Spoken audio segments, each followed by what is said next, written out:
Welcome back to mdpo tech 24। আসসালামু আলাইকুম viewers, আশা করি সকলেই ভালো আছেন। আমিও আপনাদের দোয়ায় আলহামদুলিল্লাহ অনেক ভালো আছি। আজকে যে ভিডিওটি নিয়ে এসেছি আপনাদের জন্য, এই ভিডিওটির মাধ্যমে আপনারা দেখতে পারবেন আপনার জমি কিভাবে আপনার উত্তরাধিকারদের বন্টন করে দিবেন, অর্থাৎ ভাগ করে দিবেন, কে কতটুকু অংশ পাবে। তো আজকের এই ভিডিওটির মাধ্যমে আপনারা খুব ইজিলি ভাবে এই সম্পূর্ণ প্রসেসটি খুব সহজেই করতে পারবেন। তো চলুন বেশি কথা না বলে মূল ভিডিওটিতে চলে যাওয়া যাক। আর মূল ভিডিওটিতে চলে যাওয়ার আগে চ্যানেলে নতুন দর্শক হলে চ্যানেলটি সাবস্ক্রাইব করে বেল বাটন বাজিয়ে দিবেন। আর যারা সাবস্ক্রাইব করেছেন তাদেরকে অসংখ্য ধন্যবাদ। চলুন ভিডিওটি শুরু করা যাক।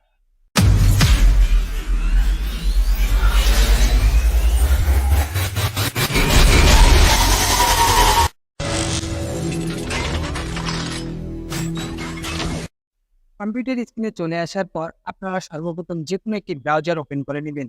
বেসিক্যালি আমি ক্রোম ব্রাউজার ব্যবহার করে থাকি, তাই আমি ক্রোম ব্রাউজারটি ব্যবহার করছি। ক্রোম ব্রাউজারটি ওপেন করার পর আপনারা সার্চ প্যানেলে লিখবেন land.gov.bd। ভূমি মন্ত্রণালয়ের ওয়েবসাইটটিতে প্রবেশ করার পর আপনারা একটু স্ক্রল করে নিচে আসলেই দেখতে পারবেন ভূমি উন্নয়ন কর। এখানে ক্লিক করবেন। এখানে ক্লিক করার পর আপনারা দেখতে পারবেন উত্তরাধিকার ক্যালকুলেটর। আপনারা সরাসরি এখানে চলে যাবেন। উত্তরাধিকার ক্যালকুলেটর এখানে ক্লিক করবেন। আপনাদের সামনে এরকম একটি ইন্টারফেস ওপেন হবে।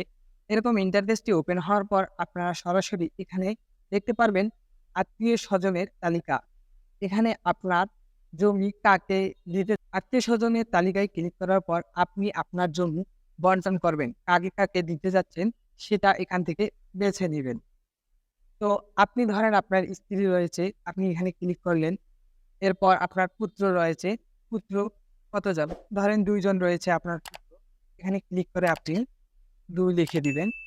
তারপর আপনার কন্যা সন্তান রয়েছে, কন্যা সন্তান ১ জন দিয়ে দিবেন। কন্যা সন্তান দিয়ে দেওয়ার পর আপনি এখান থেকে আপনার অন্যান্য আত্মীয়স্বজনও সিলেক্ট করে দিতে পারেন। এটা আপনার ব্যক্তিগত ব্যাপার। আমি আপনাদেরকে বোঝানোর ক্ষেত্রে স্ত্রী, পুত্র এবং কন্যা দিয়ে দেখিয়ে দিচ্ছি।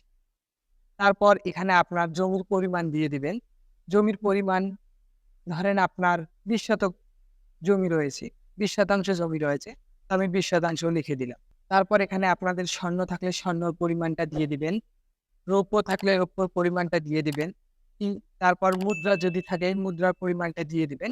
দিয়ে আপনারা সরাসরি ফলাফলে ক্লিক করে দিবেন। ফলাফলে ক্লিক করার পর আপনারা নিচে দেখতে পারবেন স্ত্রী, পুত্র, কন্যা সব অংশীদারের কে কতটুকু জমি পাবে সেটা এখানে দেখাচ্ছে। জমির পরিমাণ দেখাচ্ছে স্ত্রী 2.5%, পুত্র 7% এবং কন্যা 3.5%।